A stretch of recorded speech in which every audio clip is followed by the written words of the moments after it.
we are about to do something really exciting. We've been selling eggs locally and giving them to like family, friends, neighbors, and we've reached a point where the supply is not enough for the demand, which is a good problem to have, but we've decided that we want to take our egg production to the next level. So we are about to order 560 chickens, which might not sound like a lot to some chicken farmers, but it's a decent amount for us, and we don't want to start with too many to manage. So ours are going to be free-range chickens that are in a pasture, and of course they'll have a structure that they go into for safety, and at night we're just like working on all that stuff. We have several weeks that they'll be in the brooder that we will be finishing all of that. And so I am about to place the order. We went with for breeds of chickens, it was cheaper to go with like the assortments. So I did order, or I'm about to order 100 Easter eggers because those are our all-time favorites for eggs. I think what's really cool about our eggs is a lot of our eggs are blue and they're green, and when people see them they're like, is this real? Like, is this really an egg? And at the grocery store you just see the whites and the browns, which we will have white and brown also, but I did assorted egg layers. I did 300 of those. I'm doing 100 Easter eggers. They also had like an egg production pack, so those will be like probably whites and browns, but these are chickens that are known for laying a lot of eggs. And then like a few others that I just like their coloring, and I know that they're hardy. So we are gonna order 560, and we are going to just document the process of raising them from day one, what it's like when they all come in, and I'm sure we're going to be learning as we go, but we are really, really excited, and this is what's next for Loveland Family Farm.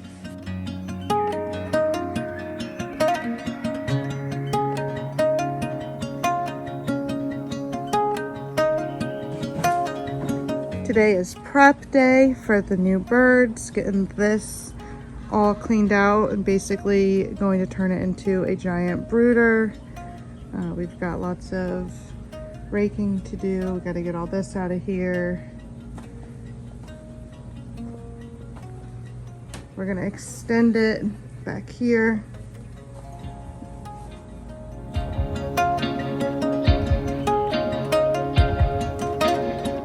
Okay, today is day 2 of prep for the birds.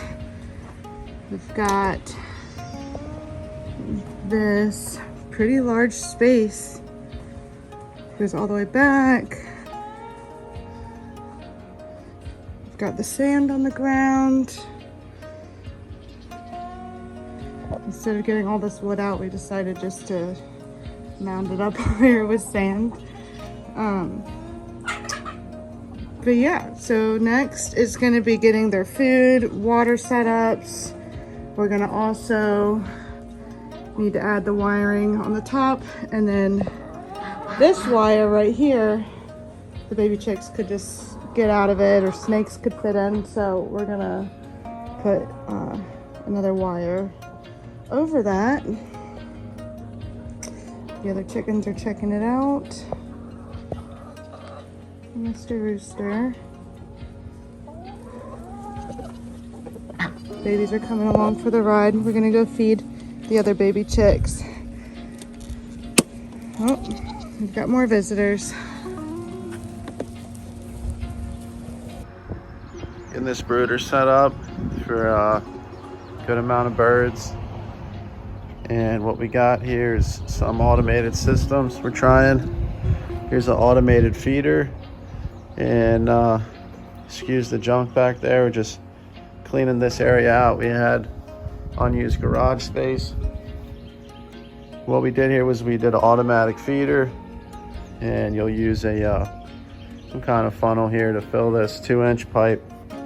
Comes down here to hold about half a bag of feed. We got a few of those in here. This is something new we're trying to. It's pretty cool.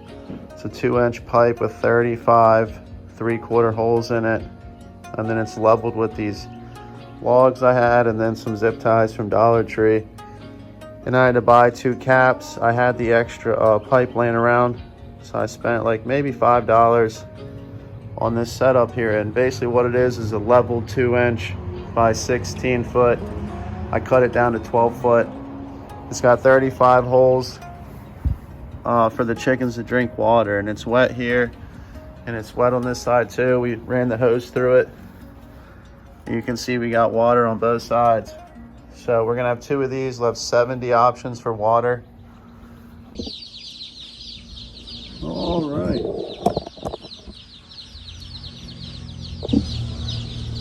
Got in roughly 600 chickens. And we're gonna go ahead and get them out here. What we got here.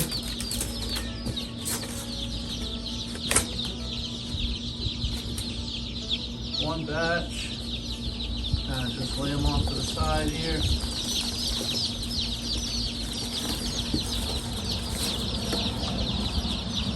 There's one.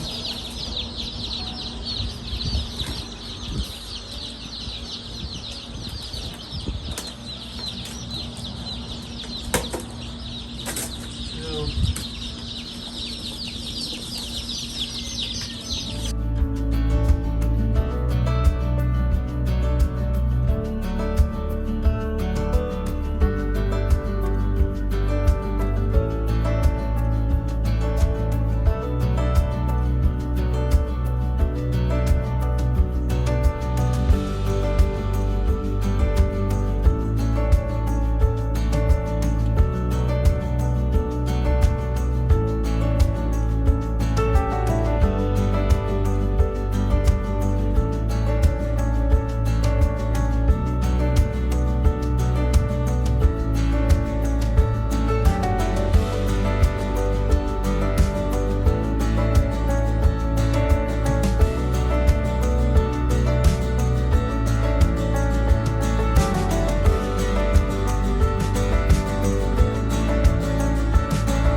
What do you see?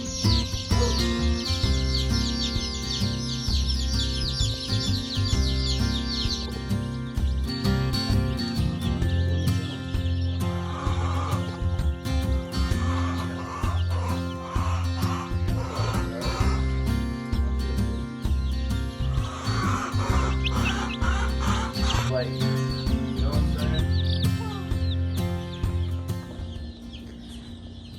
right, this is our giant brooder. Today is day 2 of baby chicks. We lost 2 in the night, so not too bad.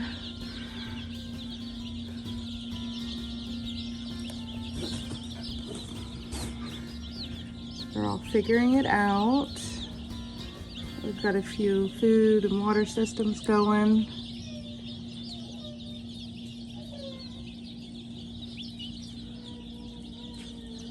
They have a lot of space right now. They're all just kind of huddled together in different areas, but they have all of this also. They seem to all go to the same areas, but soon, as they start to get bigger, this space will become a lot smaller. They're just extremely tiny right now.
Okay, so the chicks are about a week and a half old now. Trying to show you our setup. It is so hot here in Maryland right now, crazy heat advisories, and this room gets very hot. We have ventilation and stuff. However, we are turning the lights off during the day. We noticed it was just too warm. The chicks over there, they're not cold. It's just when I step in here, they tend to all run towards the back. Obviously, not all of them. There's still some, but anyways, I just keep an eye on them. When I'm outside of this, they aren't acting like that, so that's how I know that they're not cold. But we will turn these lights on later on in the day. We are filling these feeders. So we have, this is a feeder. We have another feeder over there. We have water that we fill every day, and we check in the evenings. We have, this is all water over here. There's like 100 and something holes, and what we do is we stick the water hose in that, and then there's one right outside of there. This is also a feeder. We have this one. It's a tube. We've got a couple of these in here. This is what 560 birds looks like, and about a week and a half old. We'll put more swings in here as they get a little bigger. We'll kind of rearrange everything. We'll bring in some more sand.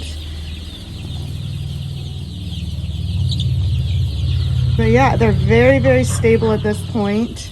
I would say the first 3 days, you really have to be careful that you're monitoring their heat and all that, and that they're drinking water.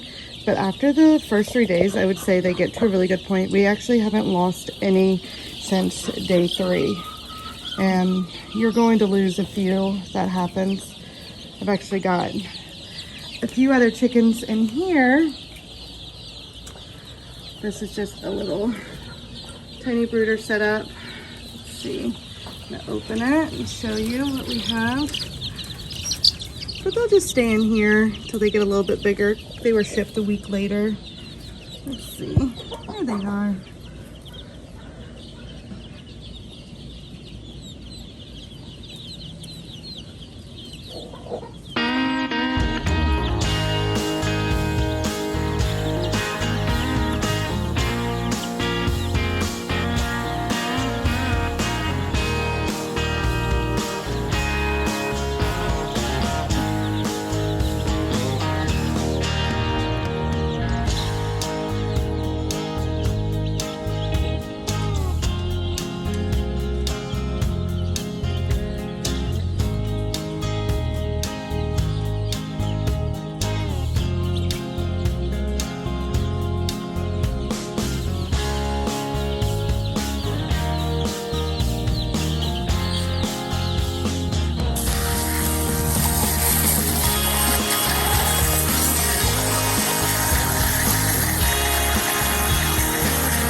Birds are 3 weeks old now and doing really good. Most of the days have been super hot where we're able to turn these heat lamps off at this point. They're starting to get some feathers and stuff. However, some of the days, like if it's like kind of rainy and overcast, we'll leave them on just to be sure and kind of keep an eye. They run to the back as soon as I walk in. A few from Tractor Supply today, about 70, to kind of replace any that we lost or will lose. You can see they're a little bit smaller right there, but they have a few feathers, and so Tractor Supply, they will sell you chicks for $1 if they've been sitting for a little while, and it's actually better for us because then they're a little bit older, and basically Tractor Supply has fed them and raised them for like 2 weeks. So not a bad deal.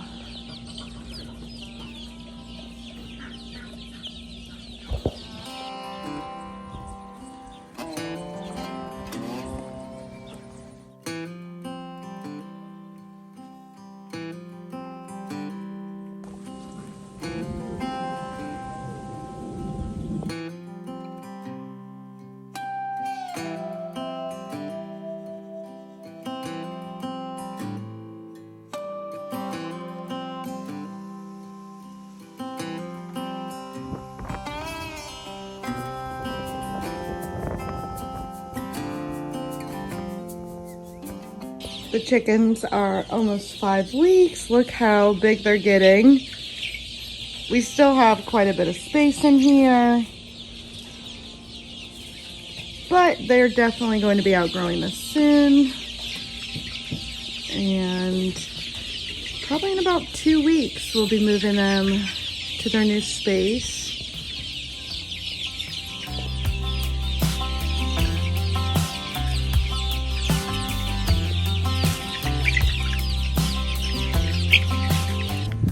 We just set up an electric fence for the birds, just to kind of give them a little bit more freedom. Hunter set some hay in here that he just wants them to pick through. They'll eventually just spread it all apart. Kind of gives them something to do. Some of them are braving it and coming out. Others, not so much, but that's normal. I think over the next few days, you'll start seeing them come out a lot more. But here's a few of them. They can go all the way back there, so decent little space. Here's the rest of them. I'm gonna go ahead and turn the light on for them because it's almost nighttime and I want them to get settled before it's dark. Okay, it's day 2 of letting the birds out of the run, and look, there's a lot more out. It's been really rainy today, so they've kind of been, you know, not like all coming out, but somewhat. So a lot more than yesterday, but it's getting dark, so all right, getting them all in for the night. Let's go. Oh, don't you think about it. There you go. Let me close this off. All right, come on. Let's go in. And for the night. Oh, there's always some that get confused behind the door. It's okay. Come on, you guys. There we go. One more. You got it. All right. There they are. All right, we've got a bunch that like to hang out up here. Others. All right, good night, you guys. Day number 3 of the birds coming out a little bit, and well, as you can see when I start to walk that way, they start to run in, but yeah, they're really starting to explore. They're starting to kind of scratch at the ground and peck for bugs. This one's picking through the hay.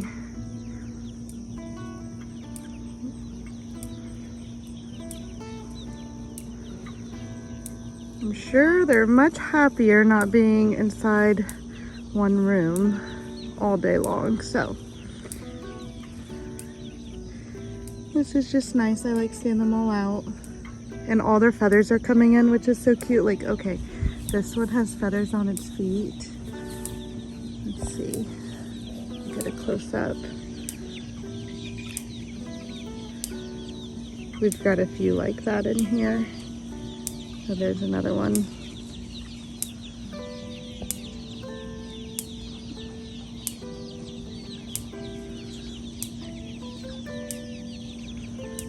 You can hear the fence ticking in the background. So this is electric. They can technically still fit through the holes when they're this size. Here's another feathered foot one. Ollie. But they stick pretty close because this is where they've been eating and drinking every single day. So it's about to be dark. We'll probably turn the lights on for them soon and close the door up. But the weather's really nice right now, so we're gonna let them enjoy some time.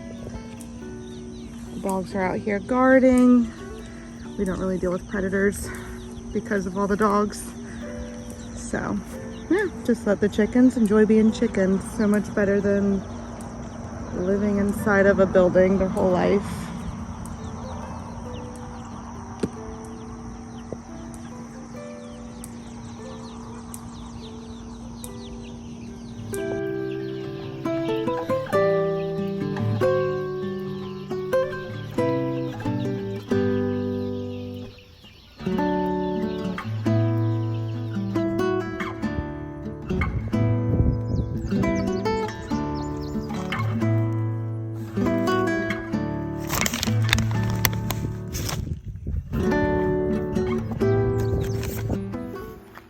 All right, it's the end of July, middle of July, and this is our chicken pasture.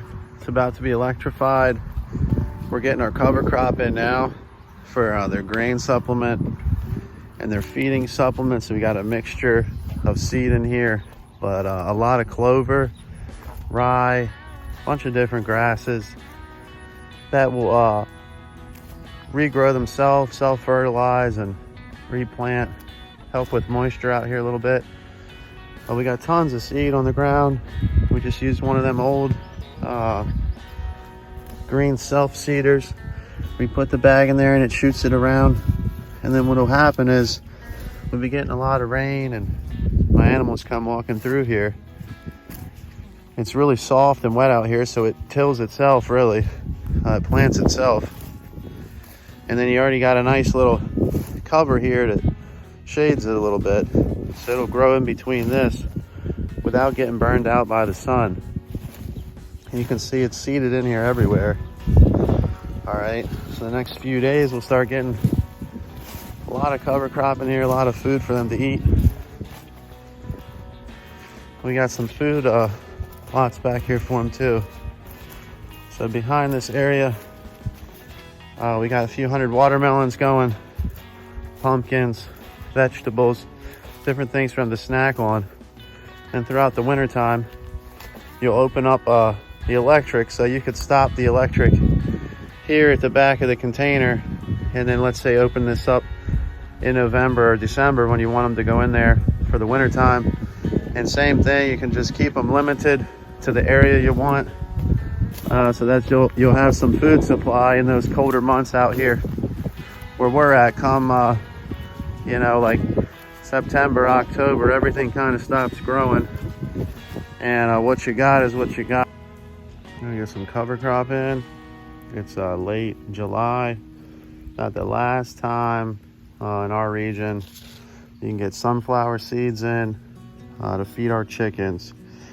So I went to Dollar Tree and I saw they had 4 for $1. There's about 20-25 seeds in each one. And we're old school here, we don't have no tractor.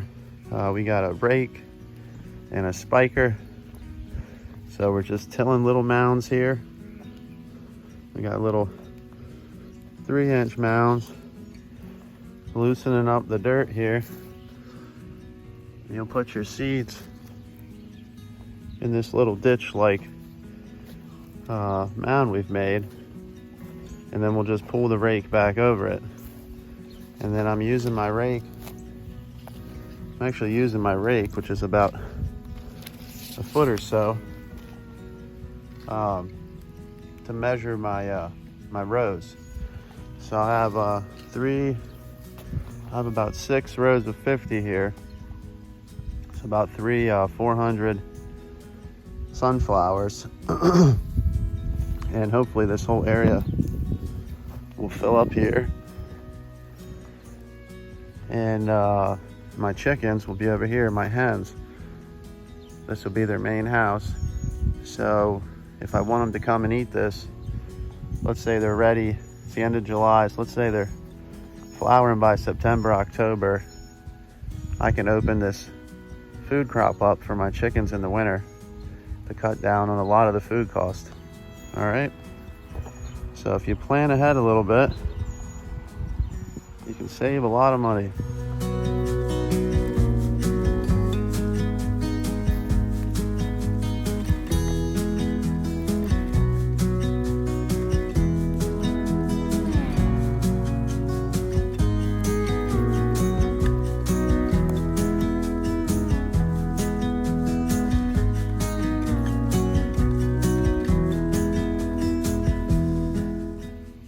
I'm just gonna float my rake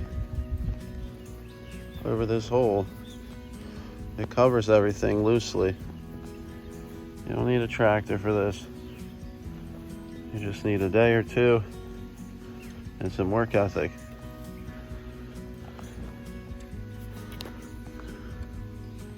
All right.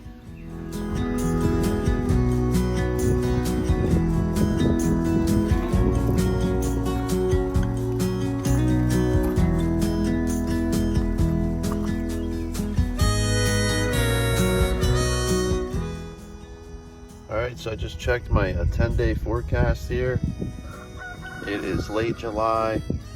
early August on the northeast Maryland. We're on the eastern shore here, and it's looking like we got 5 out of those 10 days it's going to rain, and it's been raining here the last 5 days.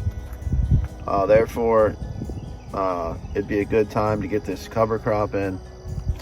So I went up to the local feed store here, and I got enough coverage for about 2.5–3 acres. And I'll flip these bags around and show you what's specifically in them. So here you can go to the bag, tell you exactly what's in it and the percentages. So you got some rye in here and some clover, and then it looks like 50% lime coating.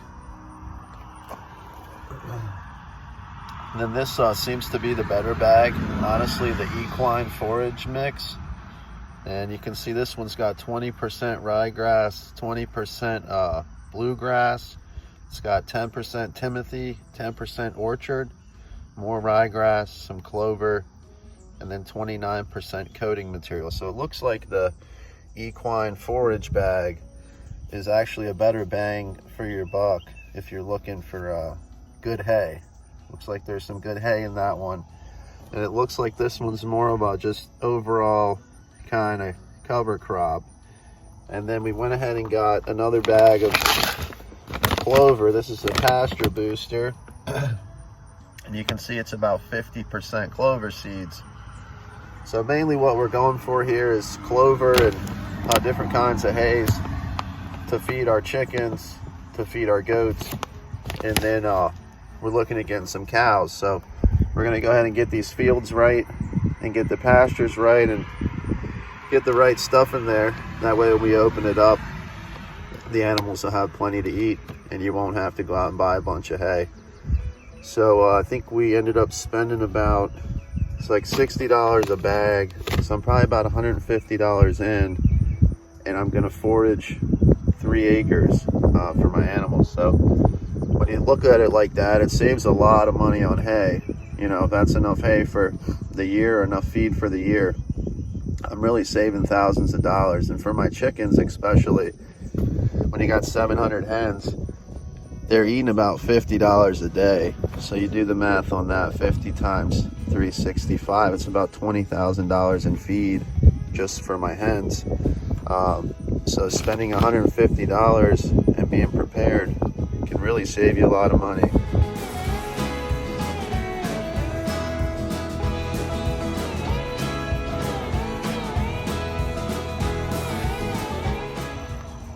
We got our seed in here. We're going to spread it over 3 acres. We've got about 5 lanes like this, 50 by 500, I believe they are. So 25,000 square feet times 5.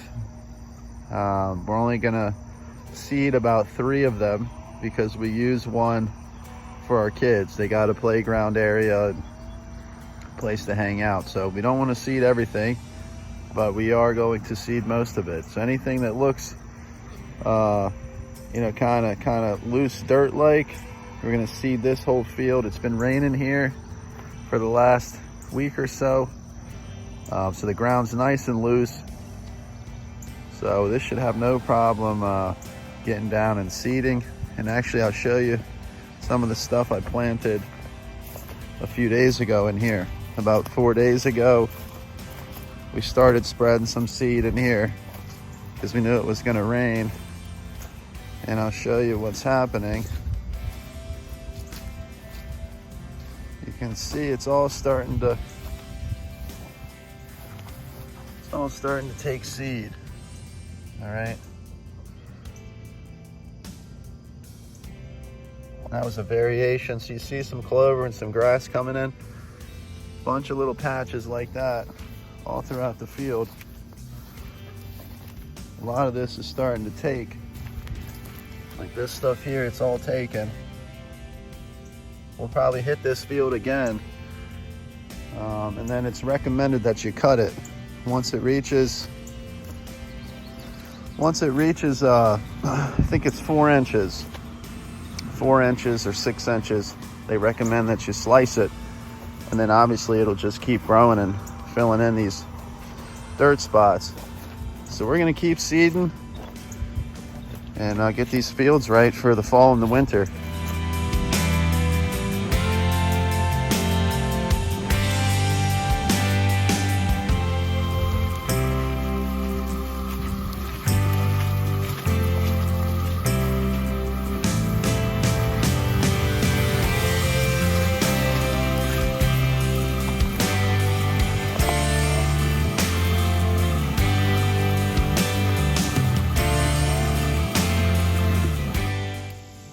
All right, just went and picked up 100 logs. When I say logs, I mean 2 by 4 by 8 treated, because they're gonna be outside and they're gonna be getting wet, exposed to the elements. I don't know if we're gonna paint them or not, so we went with treated. Got 100 logs here.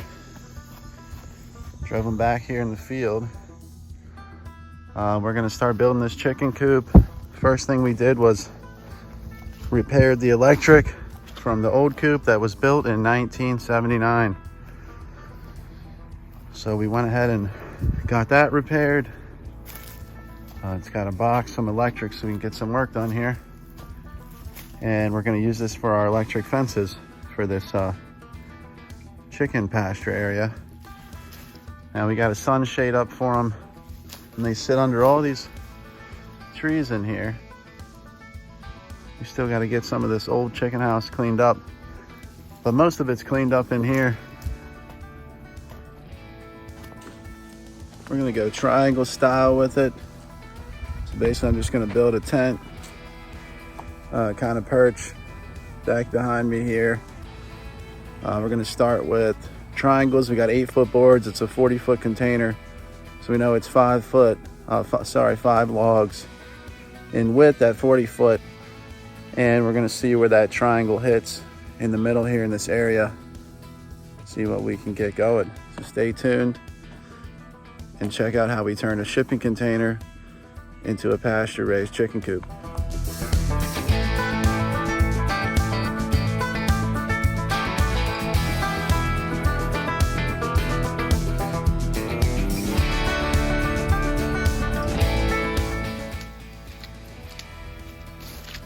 We got 5 triangles.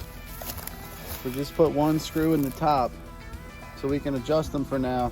Then we'll come back and get them all tight. But we'll take those 5 triangles. Now we're gonna put 8-foot bottoms on them. 8-foot bottoms, and then connect them.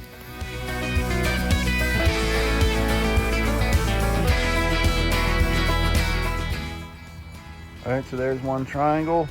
Got the bottom board on. I'll do the same thing with these. Put 8-footer on all the bottoms. All right. And you can put a ridge board on here if you want. I'm not going to. I'll just kick 1 in the front and kick 1 behind, and then make sure they're the opposite, so that I still got the 8-foot span when I put them up next to each other. Because whatever that kicks in, that kicks out. So as long as I switch the next triangle, it'll still hit 8 foot. If that makes sense. All right, I got another one done. And just to show you, they're exactly the same. Just put them right next to each other, just to make sure. You can see these are the same. Now, because we're not running a ridge board on these, well, we will eventually, but right up underneath of there, you'll notice, like I said before, this kicks out on the right side and the left side kicks in. So when we go to connect these 2 together, you actually flip them so they're opposite, so that the kick out makes up for the kick in on that side, or you'll start having to cut boards. Now with this setup, I'm going 8 by 8 by 8, so I don't have to cut any boards. This A-frame setup, for a lack of better terms, requires 0 cuts. All right, so I just got 8-foot logs, and I'm gonna work with that. All right, you see we got our boxes in, and now I know I want to perch every foot, so I'm gonna go from the ground. I'm gonna mark all the way up this 8-foot board, every foot. All right, to know where to put my board at. I'm gonna go ahead and mark this. Every foot, 1 foot, 2 foot, 3 foot, 4 foot, 5, 6, 7. It goes all the way up. So you need 7 boards on each side. If you want to use a ridge board, you'll need 8. Also, if you're working by yourself like me, I always pre-drill my screws. So go ahead and screw them halfway in while it's on the ground here on both sides. That way you can get this board in. Because if not, it'll be really hard by yourself. This is more of a 2-person job, but if it's just you, you can make it work. All right, we got our first board in at 1 foot up. We're gonna put our second one in. I wanna show you a little trick. So we got our mark here. Little construction trick for you, framing trick. You're gonna put a screw about 4 inches under that to set this board on while you screw that side in, all right?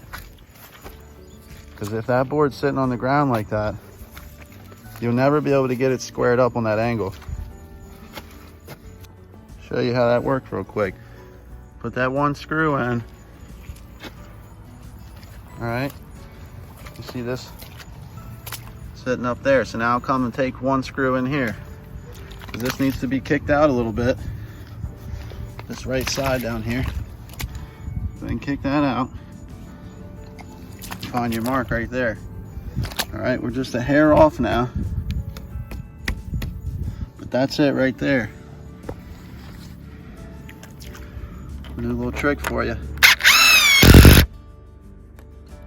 I'll get easier than that. Come back and fix this side. All right, you see where we're going with this, and there ain't nothing to it. And you see that board, that 2x4 on the bottom sits on the inside, and that one sits on the outside.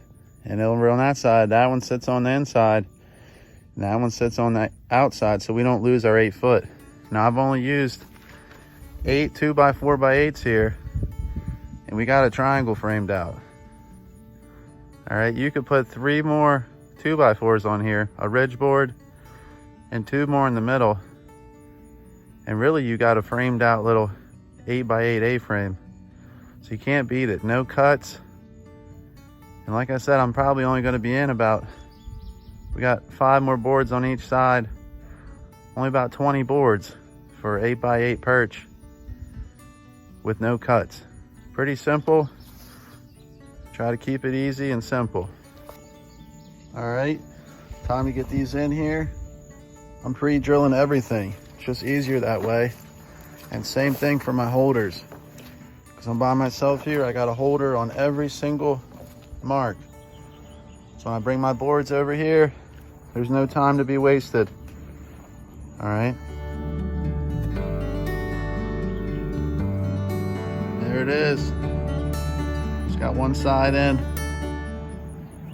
Took about maybe I don't know, 30 minutes. So you probably got an hour on each one. 4 hours to build 4 of them.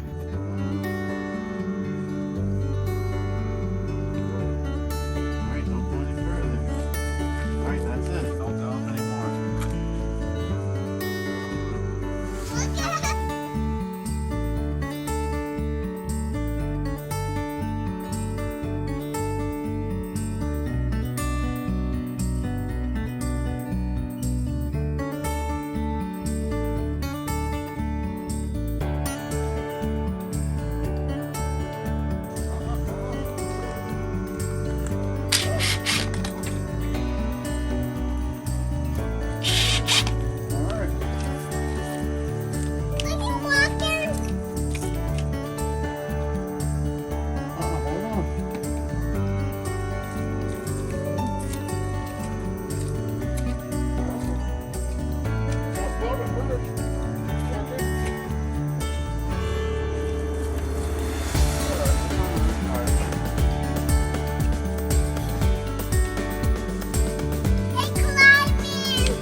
tools together. Where's your other tool at? Where'd your other one go?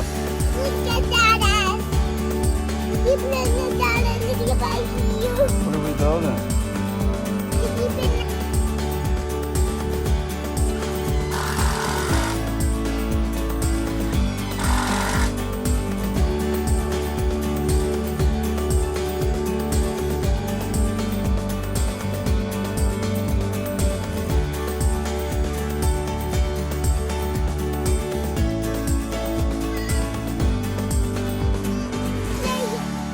Want to play on the chicken perches? They'll be out. They'll be out here soon, I'm sure. Sure of it.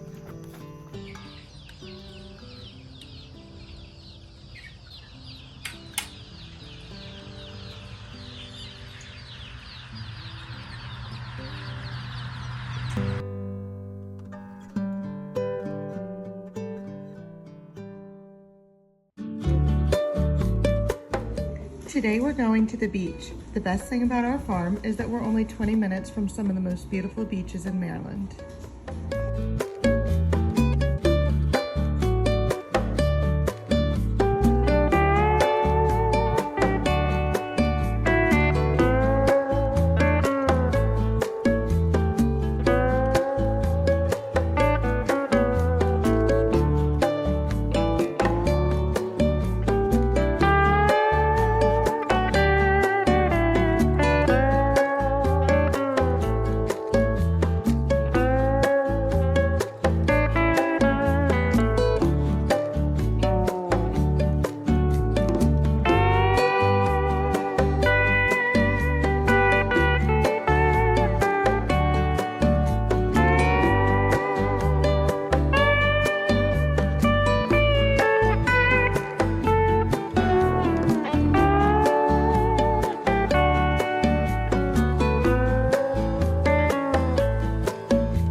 Busy working on new things every day. Subscribe to follow along with us as we build and grow our homestead. This is just the beginning for us, and we are so glad you're here.